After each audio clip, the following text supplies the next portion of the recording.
Monique got scholarship to join campus in the city because her parents died when she was still young. She learned to survive early enough because there was no one to run to. She got to the city and life was hard. It was very different from what she was used to in the village. But she decided she would fit in no matter what. One day, she dressed like a nun and went to CU, the Christian Union in school. She sat and studied their ways, but she did not understand why they kept crying while praying. She left because she felt she did not fit in. After 1 week, she decided to go clubbing, and on her way back, she was attacked and raped by the roadside. This evil act opened the doors of pain and desire for vengeance in Monique's life. Monique locked herself indoors and decided to study ways to polish her English and how to walk in heels. She learned how to dress like the city girls and how to put on her makeup.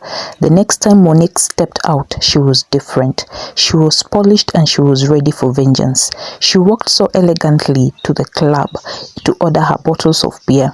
She then pulled out a cigarette and lit it and started smoking as she enjoyed the music in the club. A man approached her and sat beside her. They enjoyed their drinks, and after that, the men led Monique to a room to have more fun. Monique used the opportunity to drag the man and then stabbed him and stole his kidneys. She did this for a month and kept selling the kidneys to tycoons. Monique gathered wealth in millions within 1 month. She later found out that she was pregnant out of the rape incident. She cried and made a big decision to stop drinking and smoking until she put to bed. She then decided to start her own company of real estate to prepare grounds for her incoming child.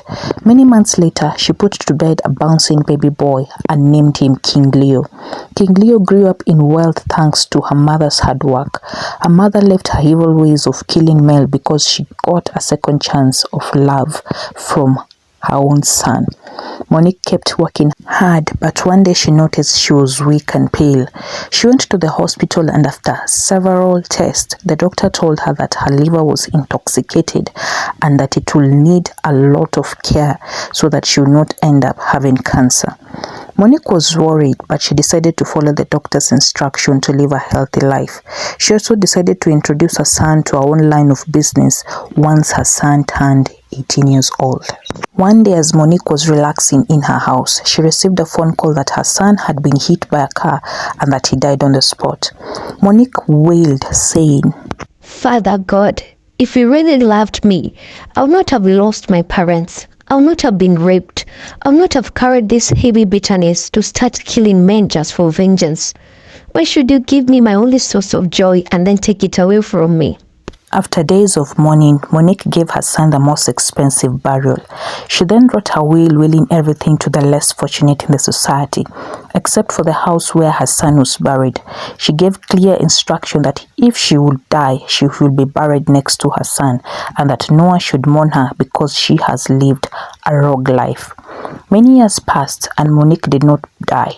She met a man of God who happened to a bishop. They fell in love and later on got married. God gave Monique a second chance in life. She was healed and her liver went back to being normal. God then blessed her with 3 other children. She named her firstborn son King Leo in memory of her late son. Monique lived her whole life serving God. The end.